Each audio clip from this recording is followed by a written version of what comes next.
što živite u Španiji sticaj okolnosti ili je Španija po vašem mišljenju zemlja u kojoj se može dobro živjeti?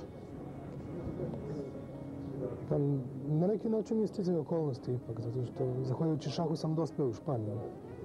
Još te daleke 71. godine, januara mjeseca, sjećam se da sam prvi put upoznao tu zemlju. Još je bio tada Franco živ. Bila su vremena kada je bilo teško uspostaviti diplomatske odnose između Jugoslavije i Španije u to vreme. I sjećam se da sam bio čak i malo uplašen kad sam trebao da idem na taj šahovski turnir u Malagu, 71. godine, januara mjeseca. Međutim, po samom dolasku u tu zemlju, ja sam prijatno bio iznenađen nevjerovatnom sličnošću mentaliteta ljudi, da kažem, mediteranskog mentaliteta, da kažem, ljudi koji su vrlo topli, gostoprimljivi, imaju nečeg zajedničkog sa nama, čak nam je liče dosta, možda su samo rastom manji od nas, ali su vrlo temperamentni, imaju načina da sklope bar poznanstvo, tako da kažem, pošto u prijateljstvo neću da ulazim jer je nešto dublje, vrlo brzo se nametnu zapravo svojom neposrednošću. Kada sam shvatio da je takav mentalitet nešto što me činilo da se osjećam dobro. Čovjek obično u tim godinama, dok je mlad, on ne zna zbog čega se neke stvari događaju, ali se one događaju, tako i tako. I onda nije svestan kakve će njegove reakcije biti, već sve prima, da se tako izrazim, vrlo spontano i vrlo pristrasno, zato što imam utisak da u tim situacijama onako kako se osjećaš, tako ti diktiraju, šta ja znam, ti unutrašnji impulsi, unutrašnje osjećanje. I meni se tako dogodilo da sam išao na turnir koji je trebao 2 nedelje, a ostao sam 3,5 mjeseca. Te prve godine i prvi put. I onda je, ishvatio sam, jedan put sam imao, nevjerovatno da se toga dobro sjećam, da sam imao intuiciju tada, da ću za tu zemlju biti nekako vezan, u cijelom životu. To je vrlo čudno. Zato što slušali su se mnoge priče, čitali smo u mnogim knjigama i tako dalje, međutim, pravih informacija o toj zemlji, onda kada smo čitali udžbenike u školi, bar u mojoj generaciji, nije se znalo zbog različitosti političkih sistema koji su vladali tamo. I onda je bilo sasvim logično da moje iznenađenje bude veliko. Kada sam shvatio se tamo jako dobro osjećam. Iako je politički režim bio drugačiji, naučili su me da nije dobar. Prema tome, mislim da ljudi čine ono što je osnovno u jednoj zemlji. Ne bih rekao ni da politika čini i tako dalje. Ljudi su sami nosioci svega onoga što treba da bude karakteristika svakog prostora. I tako je od tih prvih dana stekao sam veliki broj prijatelja sa kojima sam i danas jako dobar. Upoznao sam veliki broj ljudi koji su tamo imali određene, da kažem, kulturne pozicije, književnika, puno pevača raznih i tako dalje, koji su ujedno voljeli šah i to je bio neki most kojim smo mogli da se približimo. Razgovarali smo i o španskom građanskom ratu, toga se dobro sećam, razgovarali smo i o politici u to vreme. Razgovarali smo o mnogim stvarima. Naravno sam bio mlad i dosta neiskusan, tako da ne vjerujem da sam bio u stanju da vodim neke dublje razgovore tada, ali sam skupljao informacije, ono što su mi govorili i znao sam da su bile dragocene te informacije, jer se posle u daljem toku života pokazale kao vrlo važnim, rekao bih istinitim čak, za razvoje na našem Balkanu ovdje. Obzirom da ste vi proputovali ceo svet, da li postoji neka druga zemlja u kojoj biste isto mogli da živite? Ja sam od uvek sam strašno voleo Daleki istok. Ne znam da li je to zbog neke misterije koji vlada na Dalekom istoku, odnosno za nas, pošto nam je sve nepoznato, ljudi drugačije izgledaju i tako, ali Daleki istok je u meni proizvodi jedno specijalno osjećanje, a to je da Daleki istok posjeduje jednu vrstu specijalnog duševnog mira. Ja se sjećam kada sam se prvi put upoznao sa Dalekim istokom 73. godine, dobio sam utisak kada sam se vraćao u Evropu, kako je Evropa u stvari vrlo hladna, kako je tužna. Imao sam utisak kao da nešto u meni samom plače zbog toga što sam se vratio sa Dalekog istoka. Tamo živo drugačije, tamo su velike razlike, recimo da kažem socijalne, postoji puno bogatih i siromašnih, ali u jednome sam sasvim siguran. Ljudi tamo, imam utisak, možda objektivno se ne rađaju srećnim, ali sam siguran da umiru srećni. To je već jedan veliki napredak u samom kvalitetu života. Ne žive možda pod onim standardima kojima bi zapadna civilizacija, odnosno evropska civilizacija, trebala da ih svrsta, jeli? Oni žive pod vedrim nebom, kupaju se na kiši, imaju dovoljno hrane na drveću, zašto je takva klima i tako. A mi mislimo da je standard života, ako budemo imali dobar stan koji je zagrejan, za naše uslove jeste, ali za njih su trebali bi da važe sasvim drugi parametri. Znači, treba gledati ljude onako kako se oni osjećaju. Ono što u stvari daju životu i što od života uzimaju. Zato je, u principu sam strašno volao Daleki istok.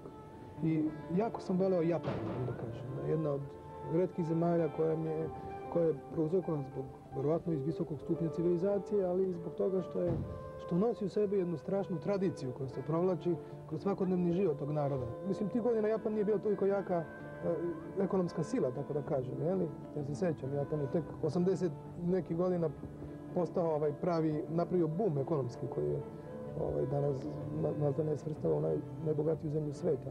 Ali tih 80 godina nije bio takav Japan. Bio je kontroverzan, nije se znalo kojim će linijom ići, postojala je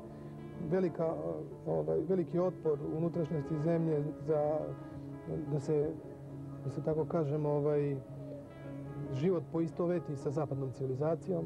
Mnogi su se tome opirali, želeći sačuvati svoje tradicije. Drugi su opet bili za to da se Japan ne udaljava od sveta, nego se približi, da se živi na način koji je bliži, da kažem, tim standardima zapadnoevropske civilizacije. Uopšte, mislim, zapadne civilizacije, tako se razumije.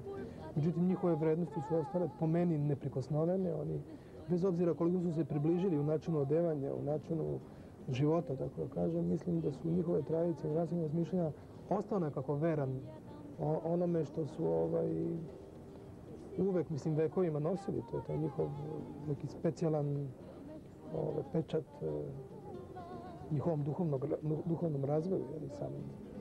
I sam narod, bez obzira koliko poprimaju se zapada sve, mislim da će se baš zbog identiteta njihove nacije i svega zadržati taj stari način pristupa. Da, što mislite što se Španije tiče? Meni se čini da su oni isto zadržali dosta svoga, a opet primili nešto od Evrope i da imaju fantastičan balans između toga da rade, da su za razliku od nas vredni, a opet imaju i volju za zabavom, uopšte da se provode. Da, Španija je specijalna zemlja, moram da kažem. Pirineji su odvojili Španiju od Evrope. Posle toga, nego mislim, mnogo godina su imali taj režim, Frankov, koji ih je isto na neki način odaljio od Evrope, zato što Evropa nije tolerisala te čvrste režime, vladala diktatura, da se tako izrazim. Ali je, bez obzira na sve to, da li se dogodilo ili ne, ipak Španija je specifična zemlja. Odvojena je bila, kažem, Pirinejima, znači tu je postojala neka barijera koja je sprečavala. U istoriji se to isto događalo. Španija je ratovala sa svim evropskim silama, bila je ujedinjena sa njima neki put i tako, jeli? Ali bio je jedan španski vladar koji je živeo u 16. veku, početkom 16. veka, jeli? Posle, kada je Španija se oslobodila arapske kolonizacije od 900 godina, onda je, to su bili kralji i kraljica koji su počeli da propagiraju katoličanstvo, tako, jeli, Izabeli Fernandez, ali su onda imali oni jednu čerku koja je rodila posle sina i to je taj bio vladar, Carlos I, odnosno bio peti nemački, ili otac bio Nemac, peti nemački. I on je postao, interesantno da je bio iz mešanog braka, ali je, znači, tamo negde sredinom 16. veka, jeli, 1570 neke godine, on se borio na svim frontovima. Španija, to je bila velika kolonija sila, najjačih u Evropi. On je tada jako dobro shvatio ko u Evropi predstavlja šta. I njegova čuvena izreka je bila tada, rekao je ovako: Italijanima, kaže, treba ostaviti da se bave muzikom, Francuzima da se bave ženama, Nemcima da se bave konjima, Britancima, Englezima da se bave mačevima, kaže, a Špancima treba ostaviti da se bave bogovima. Na tome, to je bio jedan vrlo interesantan, on je bio čovjek koji je čak napao direktno Rim. Smatrao je da je on bolji katolik od samog pape u Rimu i on se borio protiv toga da pokaže kako je takav, jeli? Dobro, imao je svojih principa i svega, ali očigledno da je bio jako vispren. Da je imao, dobro, i kad se malo pogleda ovako, se pogledaju te nacije, kako koja, jeli, otprilike... Da, koliko su Španci religiozni sada, stvarno? Ja mislim da su Španci religiozni, iako bih rekao možda da nisu religiozni. Oni su religiozni svaki za sebe. Oni svi veruju u nešto, imaju neku silu koja ih vuče, jeli? Da li će biti tradicija da će ići na mise nedeljno ili neće ići, ja mislim da to je od manjih značaja. Oni veruju ono što veruju, jeli? I zato ako se gleda realno, recimo, Španija je bila velika kolonijalna sila. Ona je najviše pronela svoj jezik. Nije pronela toliko svoju želju za obogaćenjem. Iako, čak se dogodilo recimo sljedeće, da su Južnu Ameriku, kada je Kolumbor otkrio uopšte Ameriku, onda su španski kolonizatori pokorili Srednju Ameriku, i Severnu, i Južnu. I mnogi od njih koji su se našli u prilici da se upoznaju sa novim civilizacijama, Azteka, Maja, ne znam, Inka i tako, oni su shvatili da te civilizacije imaju nečeg jako dobrog.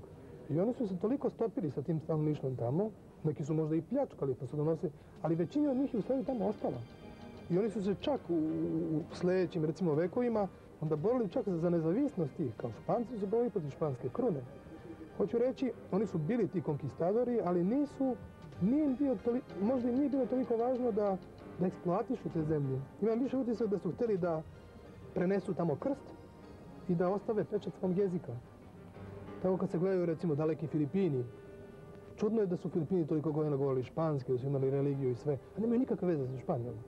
Neke afričke zemlje isto tako, tamo se govori španski jezik. Južna Amerika cela govori španski osim Brazila, jel? I Srednja Amerika, svi osim Brazila. Prema tome, to nije čudno uopšte. A nisu u stvari ništa dobili. Imaju jako dobre veze sa svim tim delovima sveta i mislim da je projekcija Španije, po nekom mom shvatanju, trebala da bude mnogo više vezana za Južnu Ameriku, za Srednju Ameriku, za možda te zemlje sa kojima je jako vezana, kao što je britanski Commonwealth, više vezan za svoj Commonwealth nego za Evropu, tako bih rekao. Španija treba da bude mnogo više vezana nego za samu Evropu. I ako znamo da su u Evropi ratovali Britanci protiv Francuza, Francuzi protiv Nemaca, Francuzi protiv Španaca, Španci protiv Britanaca, svi su međusobno ratovali. Ne verujem da će se te istorijske velike razlike koje su delile moći tek tako lako zaboraviti. Pa i ako pratite malo razvoj u Evropskoj zajednici, vidjet ćete da su to nepremostive prepreke u mnogim drugim sferama, pitanjima, čak i kulturi. Da se ne prihvata ono za što je ostalo i tako dalje. Velika stvar da postoji tolerancija, da se to sve poštuje, da može da se prima ono što je dobro i da se minimiše. Španija je tako, imala je, da kažem, nesreću ili sreću, ne znam šta je, da bude svim tim izolovana malo od tendencije evropske kulture. Znam da je mladi svet željan da se približi Evropi, da primi od Evrope tendencije koje postoje, ali imam utisak da će to primanje nekako da ih, neću kažem osiromaši, nego ima da otupi oštricu njihovog temperamenta i karaktera, kakvim su se uvek, mogu da kažem, ponosili, ali sami, jeli, želeli su da ostanu takvi, da ih niko ne menja. U Španiji postoje jake tradicije koje pokušavaju da zadrže kroz vekove. Tradicije svega. Porodice, na primjer, ja. Svega, u principu, da. Oni su tradicionalna zemlja. Ja sam dobio utisak, strašno vole način života kojim žive. I prihvataju neke promjene i utiske i tako sa strane, ali su uvek zabrinuti ako neko hoće da im menja stil života. To oni baš ne vole tako nasilno. Sa njima je bolje. Pa ne znam, drugi način života. Oni vole svoju muziku, oni imaju svoj stil života, jeli? Ako ćete vi reći da u Španiji hoćete večerate u 8 uveče, nećete naći ništa otvoreno. Morate da večerate od pola 10 do 12, do 1 noću. Zbog toga što imaju, jeli, bliže je zapadu, život se odvija i sve ide nekako kasnije. Ako ćete tražiti neki normalan doručak u Španiji, nećete ga nikad dobiti zbog toga. Jer nisu naučili, s obzirom kasno večeraju, onda praktično ne doručkuju, samo piju kafu. Tako. To je nekako drugi način života, da imaju oni svoje običaje koji oni smatraju da propustiti jedan ručak, to je u stvari zlo za zdravlje, za sve. Mislim, oni imaju tu disciplinu rada.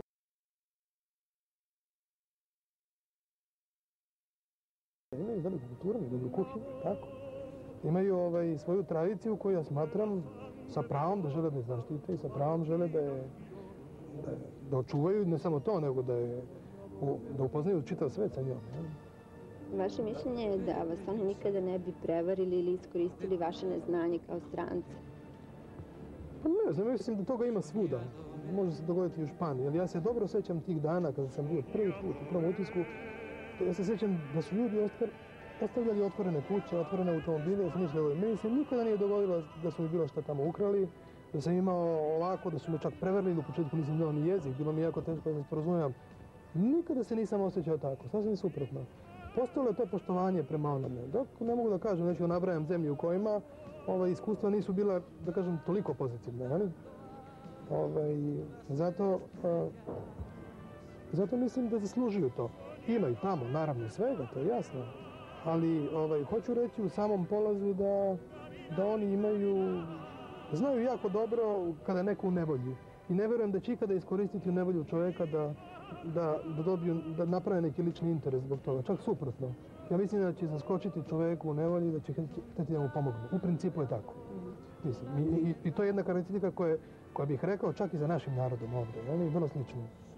Da imaju tu tendenciju, čovjek koji se sjećam kada su jurili ubicu turskog ambasadora kroz Pionirski park u Beogradu, goloruki ljudi, tamo, poslije jednog ubili i tako. Mislim, to je dokaz jedne nacije koja u stvari posjeduje nešto iskonsko u sebi. Da li ste primetili sada promjene kod nas? Ne znam da li bi se to i sada desilo. Šta ja znam? Ja mislim, ne znam, ja imam utisak da su emocije ljudi ovdje na Balkanu vjerojatno došli do ovog nesrećnog rata, zbog svega toga. Da su takve emocije i ljudi imaju emocije koje jako teško kontrolišu. One izlaze same po sebi napolje. I u takvoj situaciji vrlo su lako zapaljivi, jeli? Može se lako dogovoriti da je tu došlo do svega, jeli? Zahvaljujući baš toj nabijenosti mentaliteta. Došlo je do toga, ja sam skoro siguran. Mislim da bi se to dogodilo i danas, kao što verujem uopšte. Ja verujem da ljudi sami po sebi imaju vrlo pozitivnu stranu. Na ovim prostorima, da li uopšte verujem da, pogotovo mediteranski čovjek, ja bih ga nekako odvojio Mediteranca od drugih. Nije čudno da su sve civilizacije nastale na Mediteranu, baš zbog toga. Više puta sam čula od ljudi koji žive u inostranstvu da je prve 3 godine potrebno samo raditi da bi se došlo do neke pozitivne nule. Da li je možda vaše iskustvo bilo drugačije obzirom na vašu profesiju? Ne, ja mislim da sam bio u velikoj pozitivi od početka. Pa posle dolazim na tu nulu o kojoj se govori o nekoj ravnoteži se radi, jeli? Mislim da je moj utisak bio mnogo pozitivniji od samog početka nego posle, kada se počinje da upoznaje život, da se upoznaju pravi problemi društva i svega onoga. Onda sam shvatio da je mnogo lakše kad čovjek ne zna nego kad zna. Jer onda kad čovjek ne zna, onda nije strašno, onda u stvari zapostavlja mnoge činjenice, zapostavlja mnoge aspekte koji mogu strašno da utiču na njegovo raspoloženje, promjenu njegovih, kažem, rješenja, nekih situacija, tako dalje. Ali kada se dogodi da čovjek upozna malo dublje i sve, onda je ipak svako njegovo razmišljanje uslovljeno time što upoznaje, kad više zna. Jel? To je ono, kad čovjek zna više neku materiju, u principu, jedanput počinje da se zabrinjava i shvata u stvari što mu se horizonti više šire, on shvata da su horizonti toliko veliki da se osjeća kao da ništa i ne zna u stvari. To se često događa. Eto, recimo, mlađi čovjek, on manje opterećen zbog toga, u principu, i treba bude tako. Zašto? Da bi mogao da upija više, ne? A onaj koji tako, onda nekako sve se to širi i širi se taj vidokrug problema, uzgred, jeli? U svemu onome što možda bude pozitivno, da je naučio više, da ima više iskustva i tako, da možda sve, ali sa druge strane opet gubi se možda ta oštrina intuicije, oštrina osjećanja, oštrina upijanja informacija onakve kakve jesu. Ne? Jako je važno upiti informaciju kakva jeste u onom potpunom smislu, bez ikakve interpretacije tvoje. Da li ti se sviđa, da li ti se ne sviđa, nego prosto upiti kakva jeste. Ne? I posnimati u sebi neko vreme da bi mogla da se transformiše u ono što vi želite, da prihvatite od nje. Iz razgovora sa vama stičem utisak da imate veoma veliko opšte obrazovanje. Koliko je to karakteristika uopšte za šahiste? Ne znam, ja ne bih rekao da je tako, ali šahisti su specifična profesija. Ljudi, čak bi se više reklo, više zatvoreni nego otvoreni. Da, ma pomalo čudaci. Pa ne, zato što razgovaraju sa svojim figurama, sa svojom tablom koji predstavlja jedan određeni svet i na neki način uspostavlja zakone u tom svetu. I ti zakoni su dosta čisti, dosta mislim iskreni, neiskvareni. I ti zakoni, može se reći da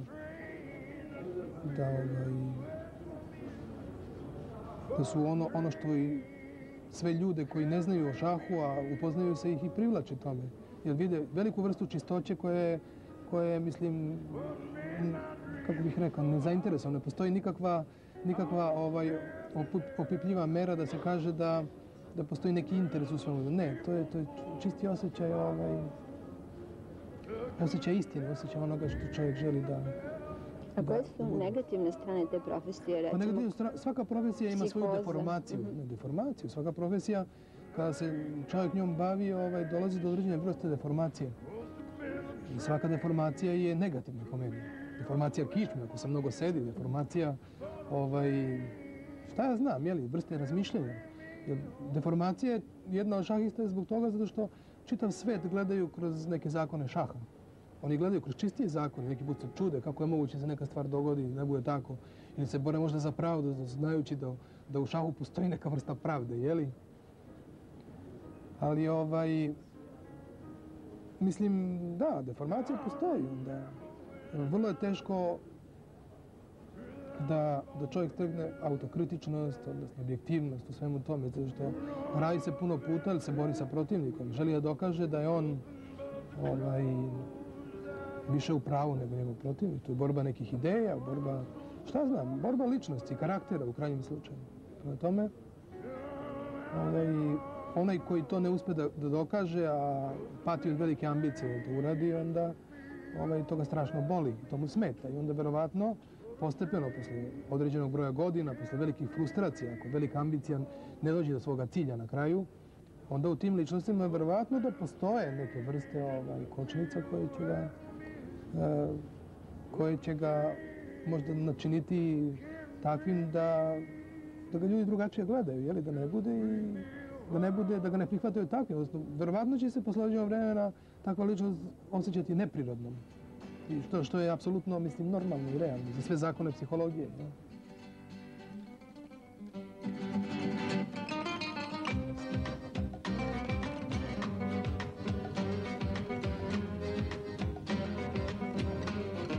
Obzirom da vi imate sina od 10-11 godina, da li se on možda interesuje za šah i da li biste vi njemu predložili uopšte da se bavi tom profesijom? Ja mislim da u principu djecu ne treba siliti da rade ono za što ne pokazuju interesovanje. Dati im opštu kulturu, dati im ono osnovno što treba, mislim da je to u redu. Ali ne bih rekao da ih treba siliti. Tome, s obzirom, moj sin ne pokazuje nekako interesovanje i tako, onda treba ga pustiti da ide svojim putem. Svaki čovjek i dete je lično za sebe. Imaju svoje tendencije, imaju svoje kriterijume po kojima se vode u životu. Prema tome, ne bih rekao da je važno terati bilo koga da radi nešto protiv njihove volje u tom smislu. Treba im dati određenu vrstu, naravno, discipline, načina, mogućnosti da sami pronađu sebe ako mogu, da jednu disciplinu rada, da imaju poverenja u sebe, da imaju poverenja u druge ljude i tako dalje. Ali je jako važno da što pre pronađu sebe. Mislim da je to osnovna karakteristika razvoja čovjeka. Da mora pronađe sebe i da bude ono što jeste. Zanimljivo pitanje je da li vaš sin govori naš jezik uopšte?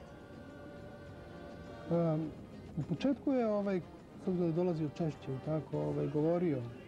Međutim, kod dece, ako se to ne potencira svakodnevno i tako, dođe do neke vrste zaborava.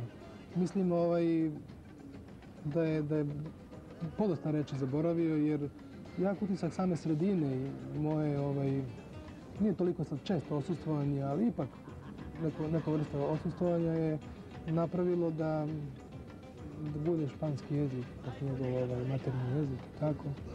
I jako mi je žao što je došlo do tog zaborava, ali mislim da će vrlo brzo povratiti kada dođe u razgovor sa decom svoga uzrasta ili kad vidi babu i dedu ovdje i tako, da će biti dobro.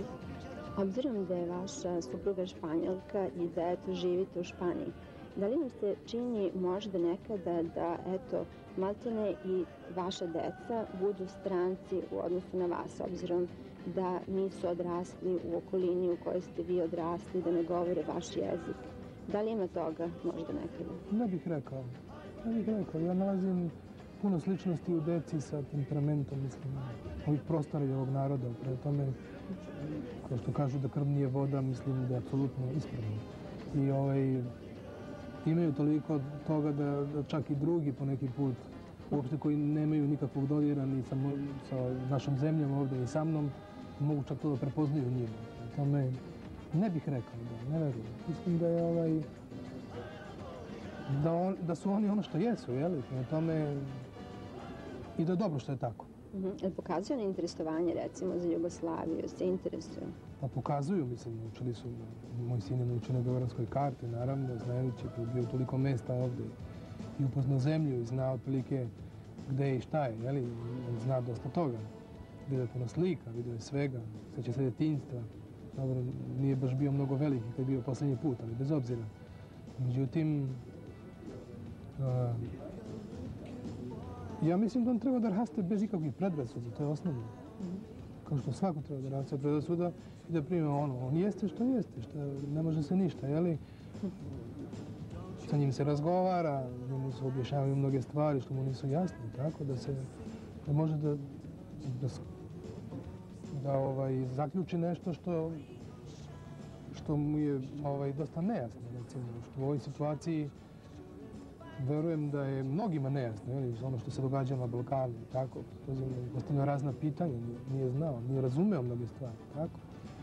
To je ono što je karakteristika, mislim, tako kažem, mešanih brakova, jel? Kakve su vesti uopšte stizale u Španiju o onome šta se ovdje događa?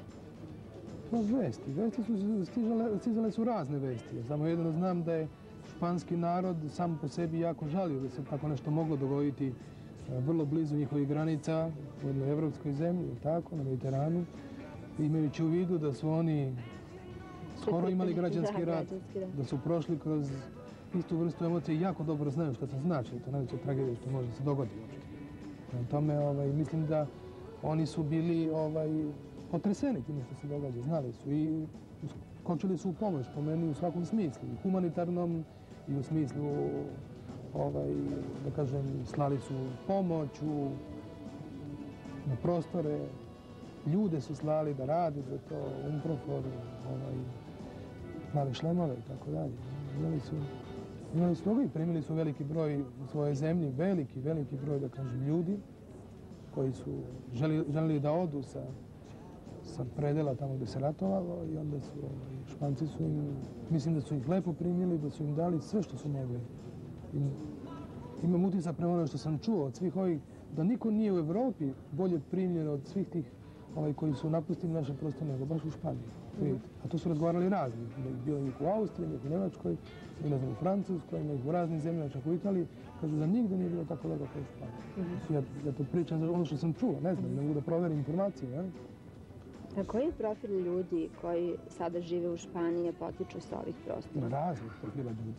Ima raznih. Ima ljudi jako visoko obrazovanih ljudi, ljudi koji nisu to. Ima puno dece, baš malo dece koje je primljeno. Španiji su primljeno i date im mogućnost ako žele da ostanu tamo, da ih ljudi ne znaju gdje su im roditelji i tako dalje. Tragični sudbi. Koliko, recimo, jedan stranac može da uspe u Španiji? Ja mislim da je osnovno da nauči jezik. U Španiji se traži da se zna taj jezik, ali dok se taj jezik ne nauči, mislim da se prima sve i da mu se otvaraju vrata, otvaraju mogućnosti da se uklopi u sistem društva, za svakodnevni život. Ali smatram da je jezik jedna od strana koja bi morala da se nauči. Španci vole mnogo da pričaju i onda kada ih čovjek dobro ne razume, odnosno kada ne može dobro da se izrazi, možda mogu malo da izgube pažnju i strpljivost prema tome, zato što Oni vole da... Ovo je tako, jeli, govorljivi su. Meni rekoše oni koji se sećaju 75. da kada je Karpov postao svetski prvak, rekao je da ste mu najveći konkurenti vi i Enrique